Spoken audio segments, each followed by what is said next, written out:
Vamos a ver hoy día entonces Lucas capítulo 15, la continuación desde el verso 17 en adelante, y vamos a centrarnos en la reflexión del hijo pródigo que motivó, que actuó o gatilló que el muchacho pueda reflexionar, y cómo fue la actitud del padre, porque a veces nosotros como papás o como padres o las personas normalmente quieren algo de escarmiento, ¿no? Que vivan escarmiento, pero vamos a ver qué nos narra esta parábola, esta historia que Jesús nos muestra en este día. Y dice que la semana pasada hemos visto cómo este muchacho pidió a su papá que le dé los bienes. Y los bienes no solamente recibió él, sino también el hijo que se quedó en casa. Y en ese sentido él estaba indirectamente deseando que el padre muriera para que la herencia pase a él. Y no solamente él pedía eso, sino que también que confiaran en que él tenía la capacidad de poder administrar correctamente los bienes, los recursos, que él tenía la sabiduría para poder desarrollar correctamente la multiplicación, digamos, de los recursos. Pero sin embargo, la historia nos cuenta de que él vivió en despilfarro, agotó todo lo que tenía y no se quedó con nada, sino en su totalidad él quedó quebrado, sin ningún centavo en el bolsillo.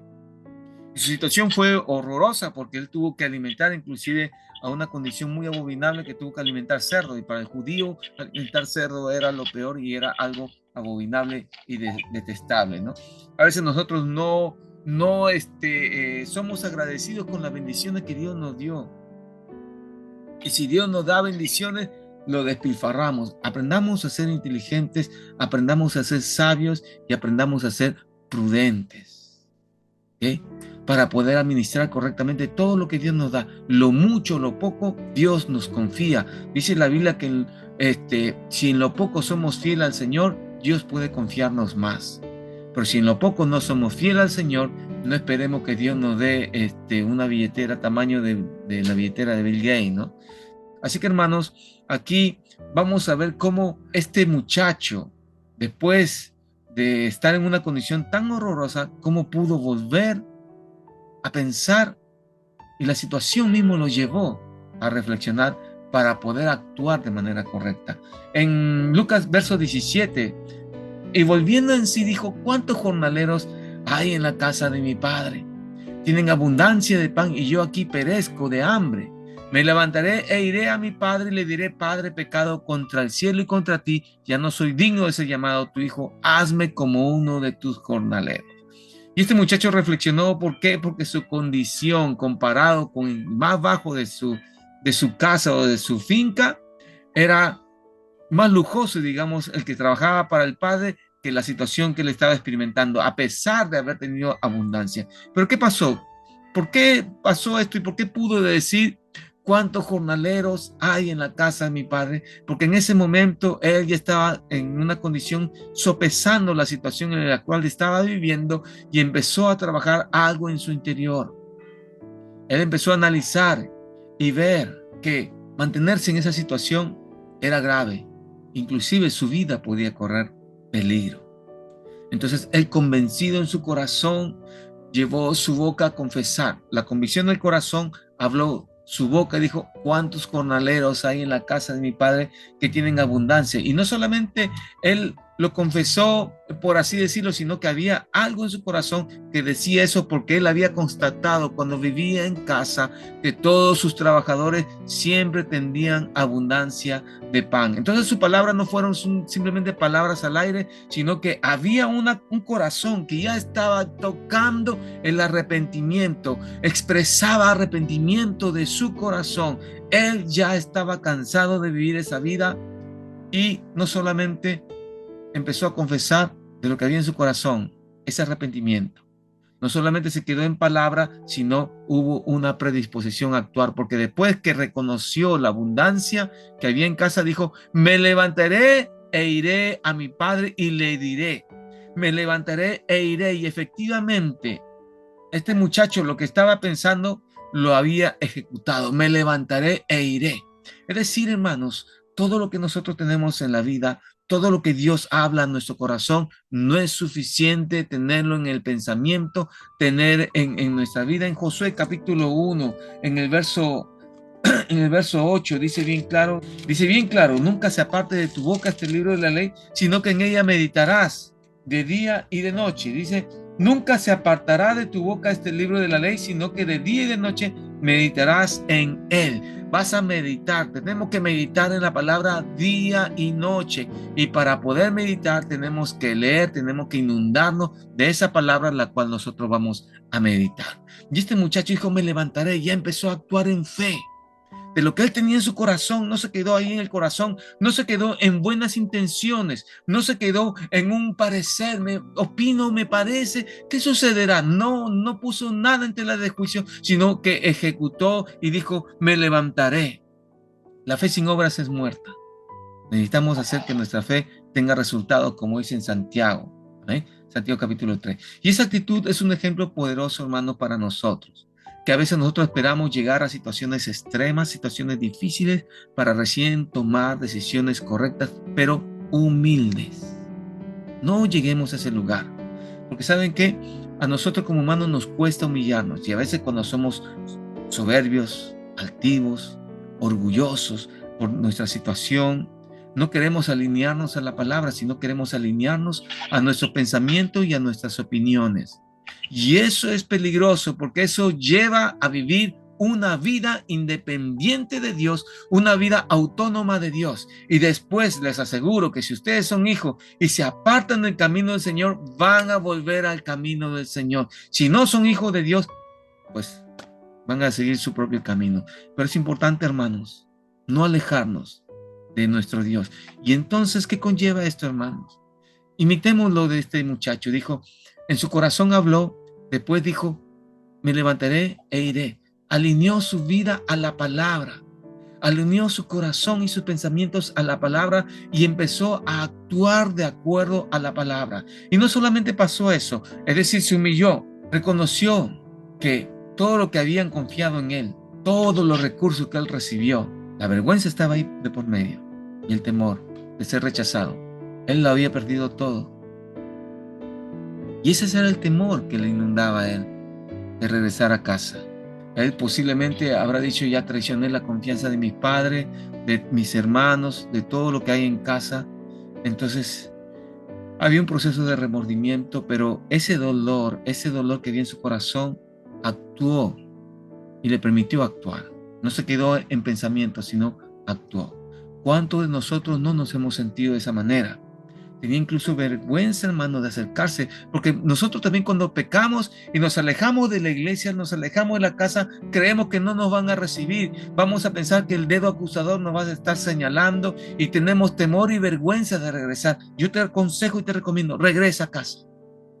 Vuelve a la casa de nuestro Señor. No importa que tengas vergüenza, que tengas temor, no hay otro camino, vuelve a casa, hermano. Porque en la casa del Padre es mejor y uno se siente más seguro. ¿Okay? Él tal vez pudo pensar de que lo iban a rechazar por todo lo que se le había dado, como a veces nuestros hijos, cuando nosotros éramos hijos, habíamos cometido un error, no queremos acercarnos a papá. Cuando éramos pequeños también cometíamos un error o rompíamos algo o la ventana o algo, no queríamos acercarnos a papá, ni a mamá, ni a casa y decir nosotros hemos hecho, no queríamos hacer eso. Este muchacho se sentía igual, pero tomó la decisión de actuar conforme había en su corazón. Y no solamente eso, sino que dijo, y diré, y le diré, Padre, he pecado. Esta expresión no solamente refleja algo de palabras, sino que tenía un corazón lleno de amor, hermanos. Un corazón sincero y humilde que reconocía que la culpa y las consecuencias de sus decisiones son los únicos responsables de la condición actual de él. Nadie más tiene la culpa. Y él en ese momento estaba asumiendo esa responsabilidad, digamos, esa madurez de poder hacerse cargo de sus acciones. Y no culpar a papá, no culpar a mamá, no culpar la situación de la política del país, no culpar ni a la esposa ni al esposo, sino él estaba asumiendo esa responsabilidad con madurez de que las consecuencias que está experimentando es culpa de sus malos actos. Y su confesión fue, diré a mi padre, Padre, he pecado contra el cielo y contra ti, y ya no soy digno de ser llamado tu hijo. Y eso muestra, hermanos, una verdadera humildad, que él estaba reconociendo ante papá toda su falta, toda su independencia de él, todo ese deseo que quería vivir lejos de él. Y decir, he pecado contra el cielo y contra ti, le estaba diciendo, he pecado contra Dios. Con lo más alto que hay, he pecado. Y también he pecado contra ti, Padre. Entonces dijo, ya no soy digno de ser llamado tu hijo, hazme como uno de tus jornaleros. Y eso es una expresión, hermanos, no solamente físicamente, sino es una actitud, una demostración de arrepentimiento. El arrepentimiento es algo que cambia el rumbo. La ruta donde ibas, cambiaste a otro lugar. Él estaba confesando el arrepentimiento. Ya no soy digno de ser llamado tu hijo. ¿Cómo es posible que siendo mi hijo él quiera ser uno de los trabajadores?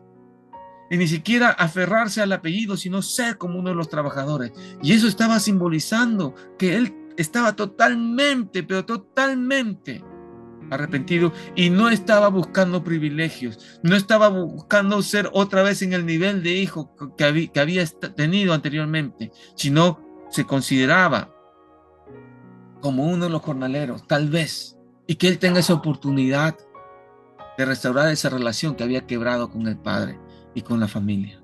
Esa es la situación del muchacho.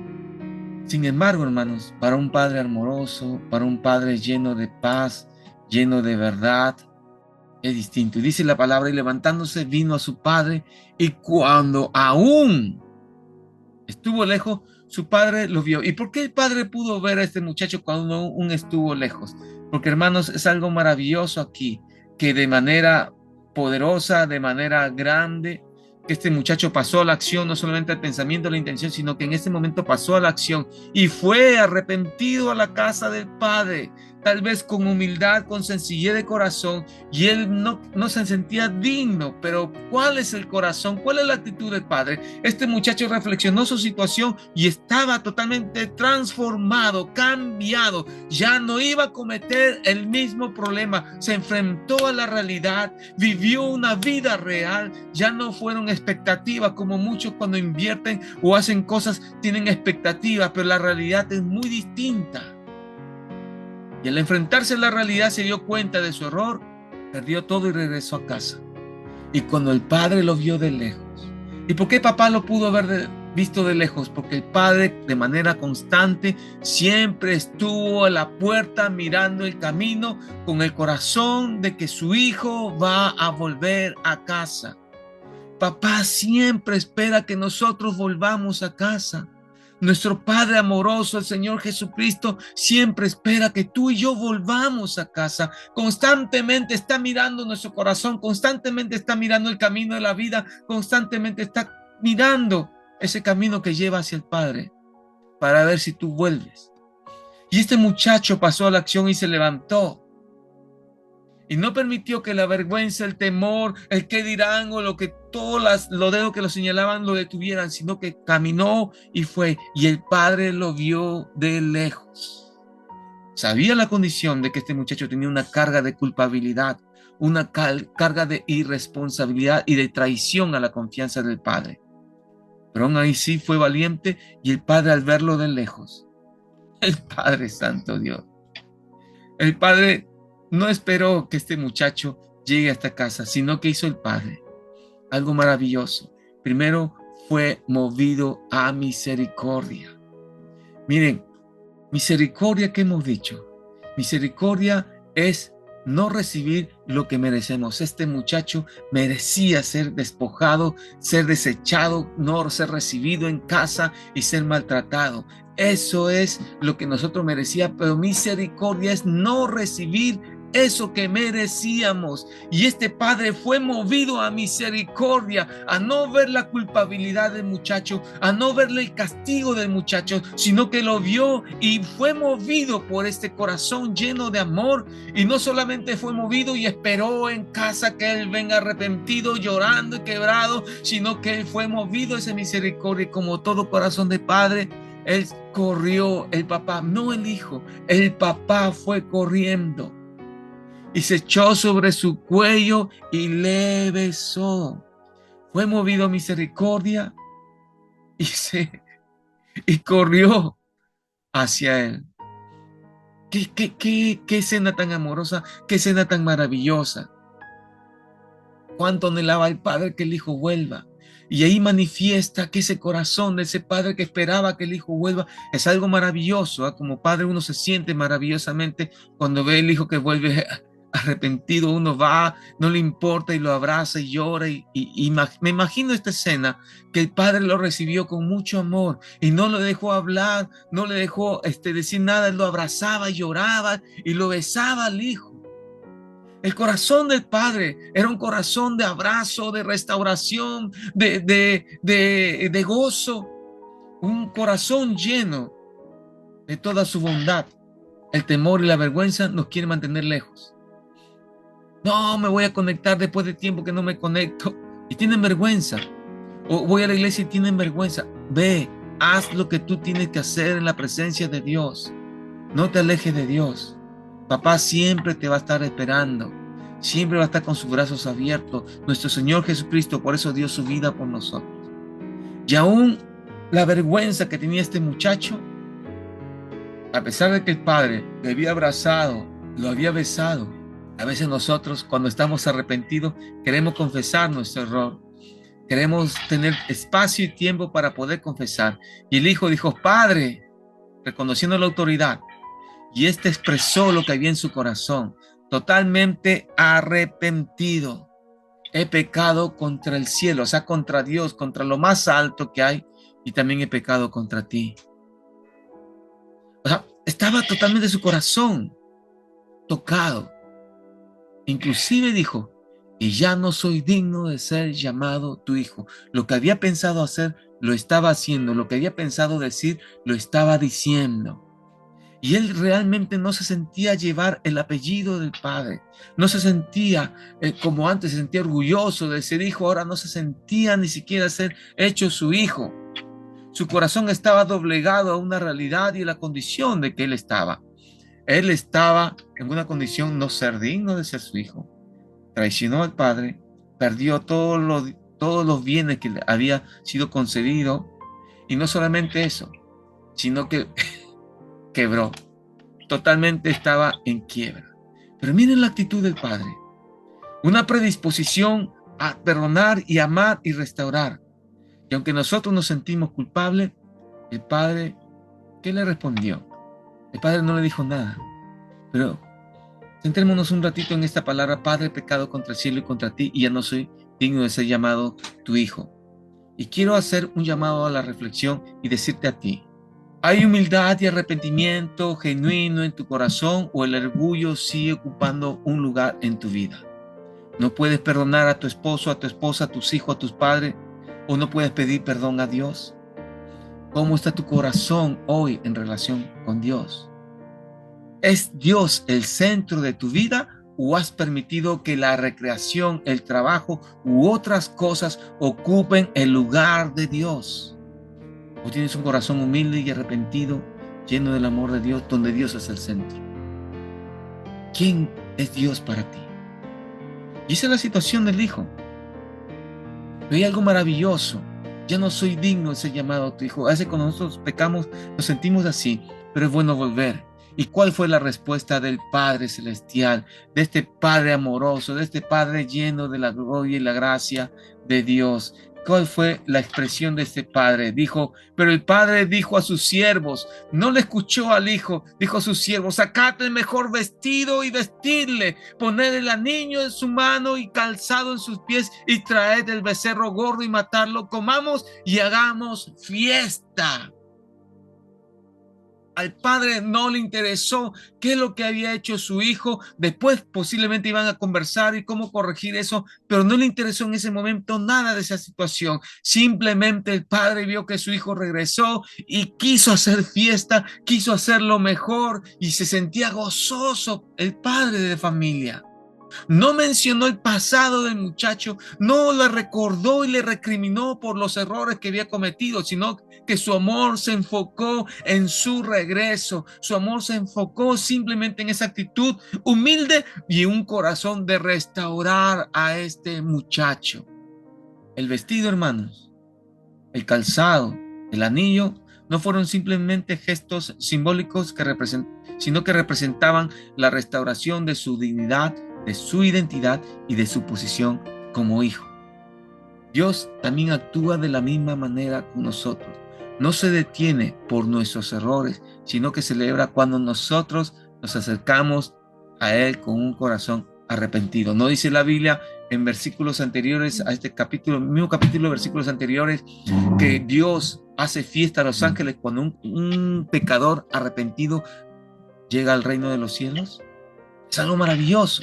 Y esta historia refleja, hermanos, cómo Dios es capaz de restaurar un corazón, cómo Dios es capaz de levantar y volverte a tu estado original cuando tú vas a su camino y vuelves. Sus pensamientos y los caminos no son nuestros pensamientos, dice la Biblia. Nosotros podemos decir y pensar que el Padre nos va a rechazar, que vamos a ser sacados a un lado, pero los caminos y el pensamiento de Dios es distinto a los nuestros. Isaías 59 dice bien claro: como son más altos los cielos que la tierra, y así mis caminos son más altos que vuestros caminos, y mis pensamientos más altos que vuestro pensamiento. Dios no piensa como nosotros pensamos. Por eso Santiago capítulo 1 dice: en la ira del hombre no obra la justicia de Dios. Nosotros nos airamos y nos enojamos para corregir, y queremos corregir a nuestra manera, e intimidamos tal vez a nuestros hijos o a los trabajadores o a las personas. Pero en la ira del hombre no obra la justicia de Dios. Dios piensa distinto a nosotros, porque Dios sí conoce nuestro corazón. Nosotros no conocemos nuestro corazón o el corazón de los demás. Somos humanos. Para eso necesitamos la palabra de Dios, la palabra poderosa de Dios, para que Dios haga algo en nuestra vida. Pero qué maravilloso, hermanos. Y con esto vamos a terminar, y vamos a hacerlo muy corta esta reflexión. Y dice: ¿por qué estaba haciendo fiesta? ¿Por qué estaba celebrando todo esto? Y esto se centra algo maravilloso. Porque mi hijo, muerto era, mas ha revivido. Se había perdido y es hallado, y comenzaron a regocijarse. Qué tan alegría maravillosa del Padre, que cubrió sus errores, cubrió sus pecados por el amor. Y esta palabra perdido significaba que este muchacho estaba totalmente arruinado, desconectado con la familia, no se le encontraba. Este muchacho se había totalmente aislado de todo. De repente, en esa época no había teléfono, pero en la actualidad se había desconectado del teléfono, había borrado sus contactos, había de repente comprado otro celular y se había ido a un lugar muy lejano donde papá y mamá y los hermanos, nadie podía volver a encontrar. Estaba perdido, pero dice la Biblia, es hallado. Es decir, que volvió a ser encontrado. Y lo otro es que estaba muerto.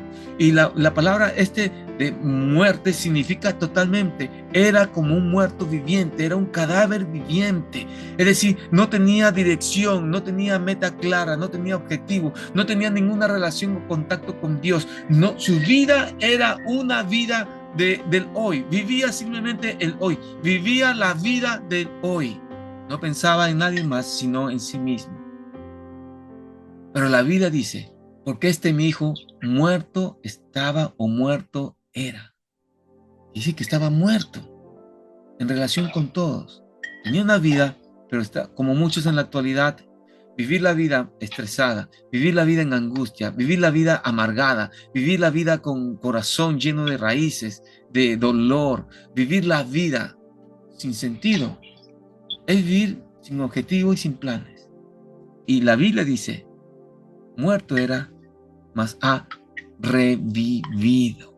Es decir, que ha vuelto a tener vida, ha vuelto a tener esa conexión con papá, ha vuelto a conocer nuevamente al Padre. Jesús dijo: yo he venido a dar vida y vida en abundancia. Y vivir la vida que Jesús nos ofrece es vivir una vida en libertad, una vida en paz, una vida en comunión, una vida en tranquilidad en Cristo Jesús. No estoy diciendo que no vamos a tener problemas o enfermedades o dificultades. Posiblemente podamos tener alguna de estas dificultades en la vida, pero lo que dice Jesús es que vamos a vivir de manera confiada por medio de la fe, confiando en su palabra, que Él tiene cuidado de cada uno de nosotros, como dice Salmo 23, que Dios es nuestro pastor y nada nos faltará. Y esa fe que Dios nos dio es la que nosotros debemos restaurar y volver a los caminos del Señor. Y como el Padre está dispuesto siempre a recibirnos, Él va a hacer fiesta. Y si hemos muerto por causa del pecado, si hemos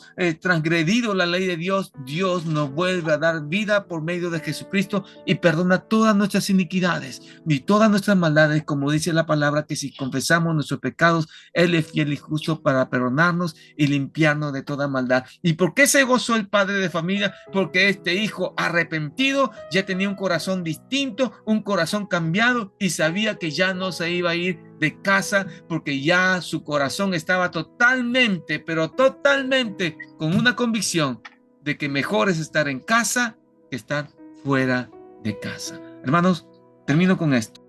Acércate al Padre con humildad y fe. No importa lo lejos que hayas ido en la vida, no importa lo lejano que te hayas ido, cuánto hayas pecado. Vuelve a casa, porque en casa vas a encontrar siempre al Padre que te está esperando, con los brazos abiertos, listo para restaurarte y celebrar, no culparte, sino celebrar tu regreso para la gloria de su nombre. Y si tú has estado lejos del Señor, y si tú no conoces todavía al Señor, ven, acércate a Jesús, que Él va a restaurar tu vida. Amén. Gloria a Dios. Vamos a orar y darle la gloria a nuestro Dios.